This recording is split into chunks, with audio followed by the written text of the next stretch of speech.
Alright, so rant time. We got some new teasers for the Ghost in the Shell movie. I don't know if you guys noticed, but I'm a pretty big Ghost in the Shell fan. I've been interested in the series for a long time. It's a big part of, just my life. And there's a live action movie coming. And I'm guessing some of you may say, like, okay, well, you've heard about it in the media, you've heard about the controversy, so I must absolutely hate it, right? No. I just really don't care. Like, I have a lot of people who know I like Ghost in the Shell coming up and say, oh, did you hear there's going to be, what's her name? Scarlett Johansson, the new Ghost in the Shell movie. How do you feel about that? And I'm just like, I don't care.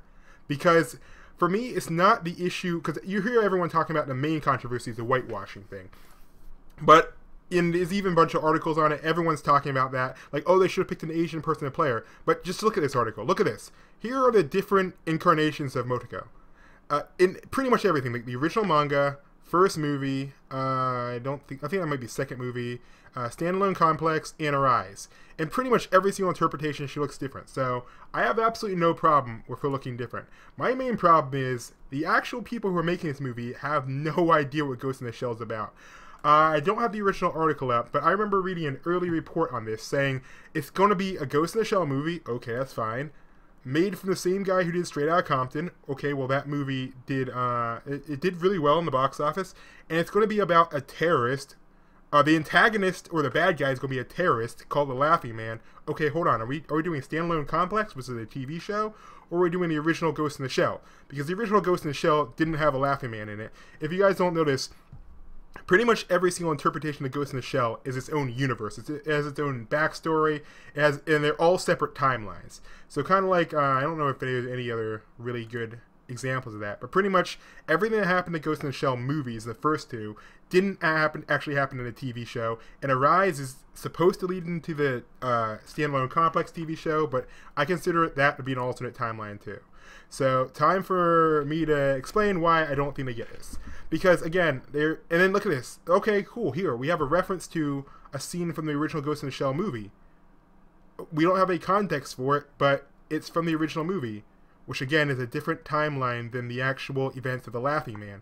Also, they keep talking about the Laughing Man being an antagonist, and if you've ever seen anything from Ghost in the Shell, you'd know they don't usually traditionally have bad guys. Sure, they go against terrorists and stuff, but spoiler warning, Laughing Man isn't really a traditional villain per se. I'm not going to say any more just in case you want to watch it. He's not a traditional villain.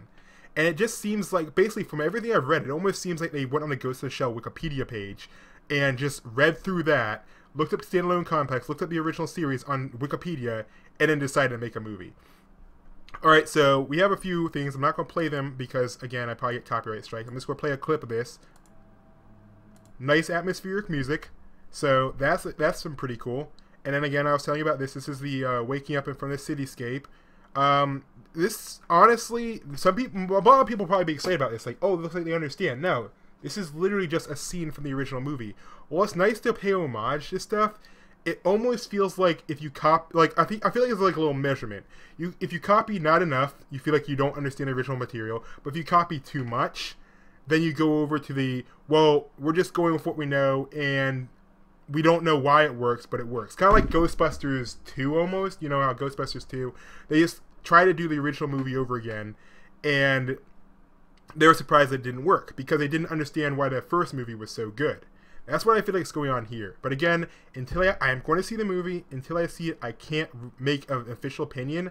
I'm just saying that everything I've seen so far makes me believe they don't understand what makes Ghost in the Shell Ghost in the Shell. And then we have another scene here, out of context.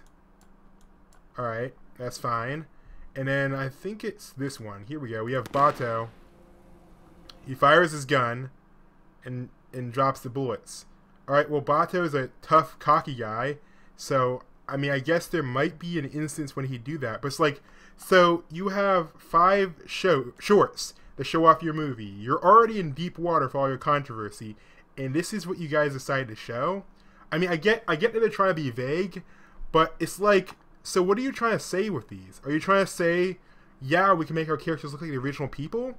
Because that performance looks pretty stunted. He just shoots and just drops the bullets casually. What about that says cocky? That seems like more like, I don't even know. But it's like, I feel like what they were trying to do with these shorts is they're trying to say like, oh look, see, we understand Ghost in the Shell. You have robot geishas, so we have robot geishas. You have a person in front of a window, so we have a person in front of a window.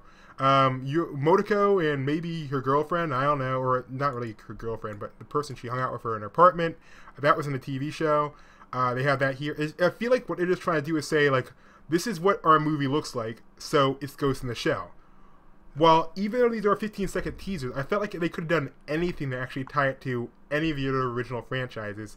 Then it will make people feel like they actually understand it. But like, what about any of these shorts makes me think that you did anything aside from look up Wikipedia articles of Ghost in the Shell and maybe look up a few YouTube clips? Like, honestly, nothing. Again, it's just teasers, so you can't show much. But you're not showing any action, because Ghost in the Shell is known for its action.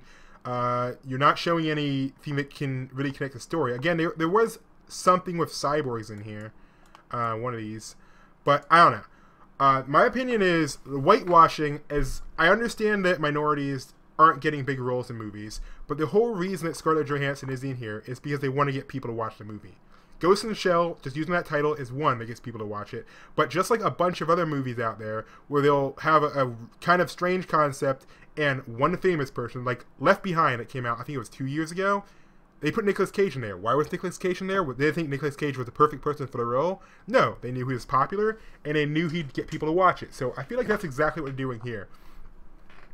I feel like Scarlett Johansson is only in this movie to get non-Ghost in the Shell fans in the seats. And they need to make their money back, so they did that. It wasn't a decision that, hey, we don't want Asians in our movie. It's a decision that, hey, we want to make more money off our movie. So honestly, with the whole controversy of the whitewashing thing, I don't see it as a race thing. I just see it as a we want more money thing. And as for the movie, just the movie overall and how bad it's going to be because of that, I don't think that's going to make the movie any worse. I feel like they could have put anybody in the role. And if they have a bad script and they don't have anything to work with, the movie still going to turn out bad. I'm still going to give this movie a chance, but basically, again, I feel like they're only doing this as a cash grab, which isn't a big surprise. I mean, but yeah, so that's what I feel like people should be upset about. Everyone's complaining about whitewashing. Everyone's complaining about the casting choices and just generally stuff that's not really a huge part of the movie. Sure, you pick a different actress, she may look more like the character, but isn't how the character acts more important? Anyway, I've been rambling on for way too long about this, so I need to get some sleep. So I guess I will see you guys in the next video, which is probably going to be tech-related and not me just complaining on the internet about stuff. Or maybe it's going to be me complaining. Alright, see you guys later.